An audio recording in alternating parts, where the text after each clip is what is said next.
adiantou dizer que eu era sem futuro, que eu era um trapo entre os monturos e que a lugar nenhum eu chegaria. Nem adiantou lutar contra a minha vida, fechar todas as saídas, depois ficar de longe só pra ver no que daria.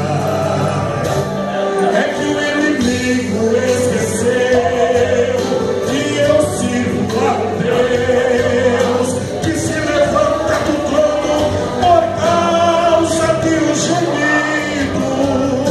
Lembraram de me perseguir, lembraram de tudo fazer, só esqueceram de um detalhe: é que Deus é meu amigo.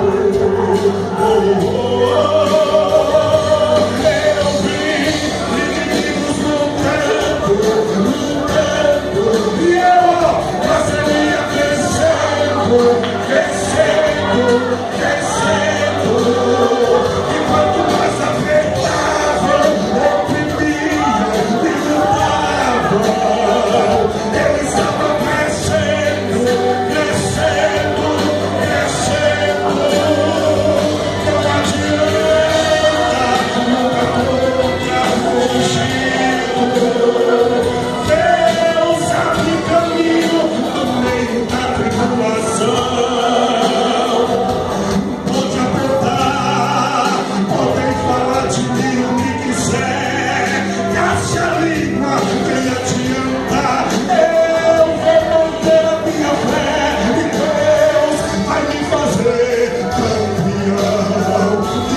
Se alguém me abandonar, Deus vai me acolher.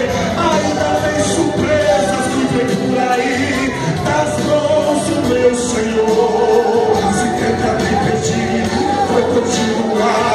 Eu vou descer cantando, eu nasci pra adorar. E vou ouvir a notícia que eu sobrevivi. E se tentaram me parar com tudo que eu sofri, olha eu aqui. Me impede de receber minha vitória, pois foi Deus que me escolheu e escreveu a minha história. Que o inimigo queira ou não queira, olha eu aqui, olha eu aqui. O inimigo até pensou que eu já tinha desistido, olha o que ele fez. Falou pra todo mundo que eu tinha morrido. Mas quem quiser acreditar, espere. E quem tá vivo, acredite e veja. É Jeová que foi de peleja. E olha eu aqui, canta, vai. Olha, você está aqui nessa noite e ninguém pode impedir você receber a sua vitória. Ninguém pode impedir Deus agir na tua vida, pois foi Deus quem te escolheu e escreveu a tua história. E o inimigo queira ou não queira, eu quero ouvir você dizer de novo, vai.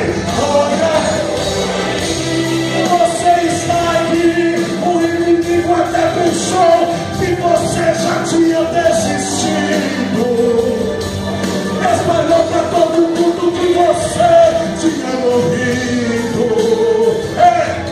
Mas pra vergonha do inferno inteiro, olha nós aqui, olha eu aqui, olha você aí, olha nós aqui. Nem adiantou. Aleluia, só para mim pegar esse microfone, deixa eu perguntar: